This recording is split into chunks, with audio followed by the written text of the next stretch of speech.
ನಮಸ್ಕಾರ ಸ್ನೇಹಿತರೆ, ನಾನು ಹನುಮಂತ್ ಮಾಗೆ. ಸ್ನೇಹಿತರೆ, ನೀವಷ್ಟೇ ನಿನ್ನೆ ಎಪಿಸೋಡನ್ನು ಕೂಡ ಗಮನಿಸಿದ್ರಿ. ಬಿಗ್ ಬಾಸ್ ಮನೆಯಿಂದ ಸೂರಜ್ ಔಟ್ ಆಗಿರ್ತಕ್ಕಂಥದ್ದು.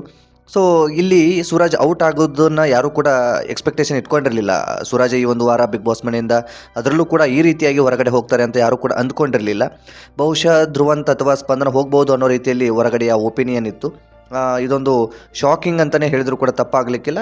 ಬಿಗ್ ಬಾಸ್ ಆಟಗಳೇ ಹಾಗೆ, ಯಾರು ಇರ್ತಾರೆ, ಯಾವ ಸಮಯದಲ್ಲಿ ಯಾರು ಹೋಗ್ತಾರೆ, ಏನೂ ಅದು ಗೊತ್ತಾಗೋದಕ್ಕೆ ಸಾಧ್ಯ ಆಗೋದಿಲ್ಲ. ಅದೊಂದು ವೋಟಿಂಗ್ ಆಧಾರದ ಮೇಲೆ ಇರೋದ್ರಿಂದ ಯಾರಿಗೆ ಕಡಿಮೆ ವೋಟ್ ಬಂದಿರುತ್ತೆ ಅವರನ್ನು ಬಿಗ್ ಬಾಸ್ ಮನೆಯಿಂದ ಹೊರಗಡೆ ಕಳಿಸುವಂಥ ಪ್ರೊಸೆಸ್ ಇರುತ್ತೆ. ಸೊ ಅದನ್ನು ನಾವೆಲ್ಲರೂ ಕೂಡ ಒಪ್ಕೊಳ್ಳೇಬೇಕು. ಅದರ ಬಗ್ಗೆ ಹೆಚ್ಚು ನಾವು ಚರ್ಚೆ ಮಾಡೋದು ಬೇಡ. ಸೊ ಈ ಸಮಯಕ್ಕೆ ಬಿಗ್ ಬಾಸ್ ಮನೆಯಿಂದ ಸೂರಜ್ ಹೊರಗಡೆ ಹೋದಂತಹ ಸಂದರ್ಭದಲ್ಲಿ ಈ ಒಂದು ಅತಿ ಹೆಚ್ಚು ನೋವಾಗಿರ್ತಕ್ಕಂಥದ್ದು, ಅಂದರೆ ಬಿಗ್ ಬಾಸ್ ಮನೆಯಲ್ಲಿರುವಂಥ ಸ್ಪರ್ಧಿಗಳಿಗೆ ನೋವಾಗಿರ್ತಕ್ಕಂಥದ್ದು ರಕ್ಷಿತಾ ಬಿಟ್ಟರೆ ರಾಶಿಕಾ, ಈ ಇಬ್ಬರನ್ನ ಹೊರತುಪಡಿಸಿ ಬೇರೆಯವರು ಮಾಮೂಲಿ ಅನ್ನೋ ಥರನೇ ಇದ್ದರು.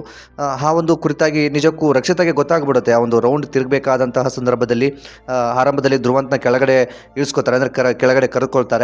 ಅದಾದಮೇಲೆ ಸ್ಪರ್ಧಿಗಳು ಗಮನಿಸ್ತಾರೆ, ಯಾರಿಗೂ ಕೂಡ ಅಲ್ಲಿ ಏನು ಅಂತ ಅನ್ನಿಸ್ಲಿಲ್ಲ. ಧ್ರುವಂತ್ ಹೋದಂಥ ಸಂದರ್ಭದಲ್ಲಿ ಓ ಅನ್ನೋ ರೀತಿ ಅಥವಾ ತುಂಬ ಬೇಜಾರಾಗಿರೋ ರೀತಿ ಯಾರಿಗೂ ಇರಲಿಲ್ಲ. ಸೊ ಅದಾದ ಬಳಿಕ ಮತ್ತೆ ಧ್ರುವಂತು ಆ ಒಂದು ಸೈಕಲಲ್ಲಿ ನಿಂತ್ಕೊಳ್ತಾರೆ, ಅಂದರೆ ಆ ಒಂದು ಸುತ್ತಲ್ಲಿ ನಿಂತ್ಕೊಳ್ತಾರೆ.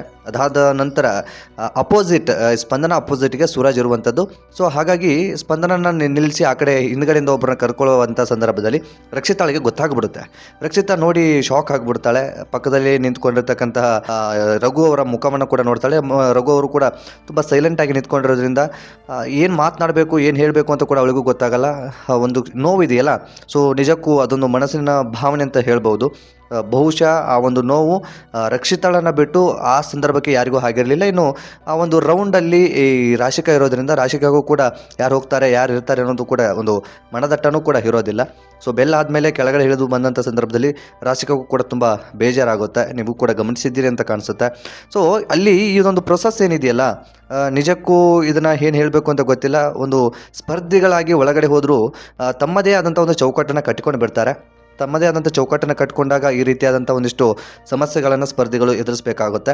ಕೆಲವೊಬ್ಬರಿಗೆ ಕೆಲವೊಂದು ರೀತಿಯಾದಂಥ ಭಾವನೆಗಳಲ್ಲಿ ಉಟ್ಕೊಂಡು ಬಿಟ್ಟಿರುತ್ತೆ. ಕೆಲವರು ನಾವು ಸ್ಪರ್ಧಿಗಳನ್ನೋ ಭಾವನೆ ಇದ್ದರೆ, ಕೆಲವರಿಗೆ ನಮ್ಮ ಫ್ಯಾಮಿಲಿಯಲ್ಲೇ ನಾವಿದ್ವಿ ಅನ್ನೋ ಒಂದು ಭಾವನೆ ಉಟ್ಕೊಂಡಿರುತ್ತೆ. ತುಂಬ ಜನರು ತುಂಬ ಅಟ್ಯಾಚ್ಮೆಂಟ್ ಕೂಡ ಆಗಿಬಿಡ್ತಾರೆ. ಸೊ ಈ ರೀತಿಯಾದಂಥ ಒಂದು ಬಾಂಧವ್ಯ ಆ ಒಂದು ಮನೆಯಲ್ಲಿ ಬೆಳೆದಿರುತ್ತೆ. ಸೊ ಈ ಪೈಕಿ ರಕ್ಷಿತಾ ಮತ್ತು ರಾಶಿಕಾಗೆ ತುಂಬ ಬೇಜಾರಾಯಿತು ಅಂತಲೇ ಹೇಳಿದ್ರು ಕೂಡ ತಪ್ಪಾಗಲಿಕ್ಕಿಲ್ಲ. ಸೊ ನಾನು ಆರಂಭದಲ್ಲಿ ಹೇಳಿದ ಹಾಗೆ ಈ ಒಂದು ವಾರ ಸೂರಜ್ ಹೊರಗಡೆ ಬರ್ತಾರೆ ಅಂತ ಯಾರು ಕೂಡ ಅಂದ್ಕೊಂಡಿರಲಿಲ್ಲ. ಇನ್ನು ಇವತ್ತು ಸಂಡೇ ಎಪಿಸೋಡಲ್ಲೂ ಕೂಡ ಒಬ್ಬರು ಹೊರಗಡೆ ಬರುವಂಥ ಸಾಧ್ಯತೆ ಇದೆ. ಈ ಒಂದು ವಾರ ಡಬಲ್ ಎಲಿಮಿನೇಷನ್ ಇರುವ ಕಾರಣದಿಂದಾಗಿ ಇವತ್ತು ಕೂಡ ಒಬ್ಬ ವ್ಯಕ್ತಿ ಹೊರಗಡೆ ಬರುವಂಥ ಸಾಧ್ಯತೆ ಹೆಚ್ಚಾಗಿರುವಂಥದ್ದು. ಸೊ ಈ ಕುರಿತಾಗಿ ನಿಮ್ಮ ಅನಿಸಿಕೆಯನ್ನು ಕಮೆಂಟ್ ಮಾಡಿ, ಈ ವಿಡಿಯೋನ ನಿಮ್ಮ ಫ್ರೆಂಡ್ಸ್ಗೂ ಕೂಡ ಶೇರ್ ಮಾಡಿ. ನೀವೇನಾದರೂ ಮೊದಲ ಸಲ ನಮ್ಮ ಚಾನಲ್ ನೋಡ್ತಾ ಇದ್ದರೆ ಈ ಕೂಡಲೇ ಸಬ್ಸ್ಕ್ರೈಬ್ ಮಾಡಿ. ಹೆಚ್ಚಿನ ವಿಡಿಯೋಗಾಗಿ ಬೆಲ್ ಐಕನ್ ಕೂಡ ಕ್ಲಿಕ್ ಮಾಡಿಕೊಳ್ಳಿ. ಮತ್ತೆ ಮುಂದಿನ ವಿಡಿಯೋದಲ್ಲಿ ಸಿಗೋಣ. ನಮಸ್ಕಾರ.